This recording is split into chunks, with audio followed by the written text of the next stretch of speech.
Frauds ఏవైతే ఉన్నాయో ప్రతిరోజు మనం చెప్తూనే ఉన్నాం. సో ప్రక్కరికంటే పేపర్ ద్వారా కూడా మనము మెసేజ్ పంపిస్తున్నాం, డిజిటల్ అరెస్ట్ అని చెప్పేసి, తర్వాత లింక్స్ వస్తాయని చెప్పేసి, తర్వాత ఈ ఫ్రాడ్ ఏవైతే షేర్ మార్కెట్కి సంబంధించి ఏపీకే ఫైల్స్ పెట్టేసి టెలిగ్రామ్ ద్వారా గ్రూప్స్ ఓపెన్ చేసేసి ఇనీషియల్గా మనకు స్మాల్ అమౌంట్స్ వాళ్ళు ఇచ్చేసి దాని తర్వాత మనం వన్స్ మనం ఫండ్స్ పెట్టే కొద్దీ వాళ్ళు ఏంటంటే విత్డ్రాల్ ఇవ్వకోకున్నట్టుగా దాదాపు కొంతమంది ఈవెన్ 1 crore 2 crores కూడా పోగొట్టుకున్న వాళ్ళు ఉన్నారు. మనం ఎంత అవేర్నెస్ ప్రోగ్రామ్స్ ఇస్తున్నా కూడా ఏంటంటే మెయిన్ ఏంటంటే అనోనిమస్ ఎక్కువ ఉంటారు. సో వాళ్ళు ఎక్కడో దుబాయ్లో ఉండే అట్లాంటి నుంచి యాక్చువల్గా రన్ చేస్తూ ఉంటారు. కాబట్టి ఎవరైతే బాధితులు ఉన్నారో ఫస్ట్ ఆఫ్ ఆల్ వాళ్ళ సైడ్ నుంచి అన్ని రకాలుగా ప్రికాషన్స్ తీసుకోవాలి. సో ఈ సైబర్ ఫ్రాడ్స్ ఎవరు ఏ స్టాక్ మార్కెట్ కానీ చెప్పదు మీకు కంపల్సరీగా 20% రిటర్న్స్ ఇస్తాము, గ్యారెంటీ రిటర్న్స్ అని చెప్పి ఏ షేర్ మార్కెట్ నుంచి మనకు ఇవ్వడం జరగదు. At the same time digital అరెస్ట్లు అనేవి ఈ మధ్య ఎక్కువ జరుగుతున్నాయి. సో మీకు పలానా పార్సల్ వచ్చింది, మీ పార్సల్లో సమ్ నార్కోటిక్స్ డ్రగ్స్ ఉన్నాయి, దాంట్లో మీ ఆధార్ నెంబర్ ఉంది, సో కాబట్టి మీకు మిమ్మల్ని అరెస్ట్ ఇట్లా పలానా చోట పార్సల్ వెళ్ళింది, సో దాని మీద మిమ్మల్ని అరెస్ట్ చేయడానికి మేము వస్తున్నామని చెప్పేసి డిజిటల్ అరెస్ట్ అనే కాన్సెప్ట్ కూడా ఒకటి తీసుకొస్తుంది. అదే సిబిఐ అని చెప్పేసి, ఎన్ఫోర్స్మెంట్ డైరెక్టరేట్ అని చెప్పేసి ఒకటి ఆల్రెడీ మనకు ఇవ్వడం జరిగింది, ఒక అడ్వైజర్ కూడా ఇవ్వడం జరిగింది. ఎవ్వరు డిజిటల్ వేలో ఎవరు అరెస్ట్ చేయరు.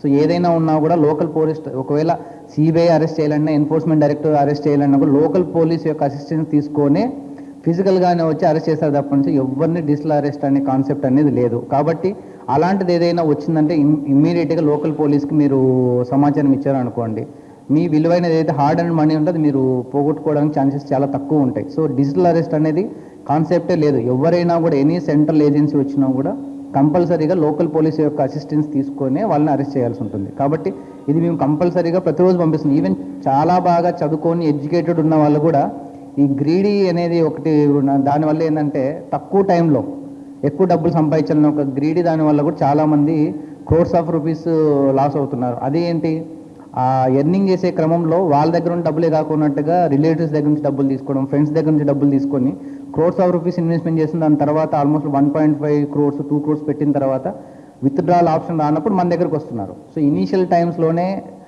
మీరు వచ్చినట్లయితే ఏదైనా మనం చేయడానికి ఉంటుంది. కానీ క్రోర్స్ ఆఫ్ రూపీస్ వెళ్ళిపోసిన తర్వాత ఏవైతే మ్యూల్ అకౌంట్స్ అయితే ఏవైతే ఉంటాయో వాళ్ళని మనము వెతుక్కుంటూ వెళ్ళి అక్కడ ఎవరు ఉంటారంటే నా చిన్న మ్యాన్స్ అండ్ వర్క్లు, బెగ్గర్స్, వాళ్ళ డేటా, వాళ్ళ ఆధార్ కార్డు తీసుకుని వాళ్ళు అకౌంట్స్ ఓపెన్ చేస్తారు.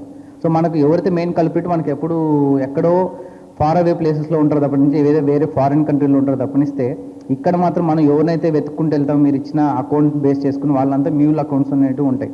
సో కాబట్టి ఎవరైతే ఈ సైబర్ ఫ్రాడ్స్కి బాధితులు అవుతున్నారో వాళ్ళు కూడా వాళ్ళ సైడ్ నుంచి అన్ని టైప్స్ ఆఫ్ ప్రికాషన్ మెజర్స్ తీసుకోవాలి.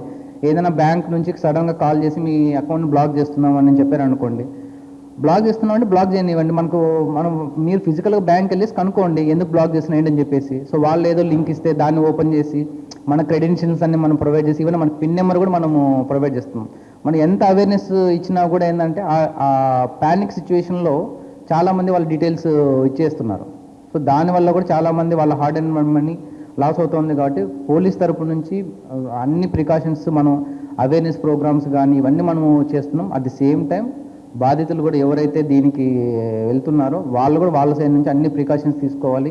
ఇనీషియల్ టైమ్స్లో ఎవరైనా కాల్ వచ్చిందనుకోండి ఇమీడియట్గా లోకల్ పోలీస్ చెప్పేసి ఇలా వచ్చింది సార్, అది కరెక్టా కాదని చెప్పేసి మీరు ఎంక్వైరీ చేసుకుంటే మనం చెప్పేస్తాం అది ఫ్రాడ్ కాల్ అయినా స్కామ్ కాల్ అని చెప్పేసి. సో మీ సైడ్ నుంచి కూడా మీరు అన్ని రకాలుగా సేఫ్టీ మెజర్స్ తీసుకోవాలి. మా సైడ్ నుంచి మేము ఏం చేయాలో కూడా మేము అవేర్నెస్ ప్రోగ్రామ్స్ ద్వారా మన మెన్ను కూడా ఇప్పుడు మనము ట్రైనింగ్ ఇవ్వడం జరుగుతుంది. అంటే న్యూ ఫ్రాడ్స్ వస్తున్నాయి, దాని తగ్గట్టు కూడా మనము ట్రైనింగ్ ప్రోగ్రామ్స్ అవన్నీ కూడా కండక్ట్ చేస్తున్నాం.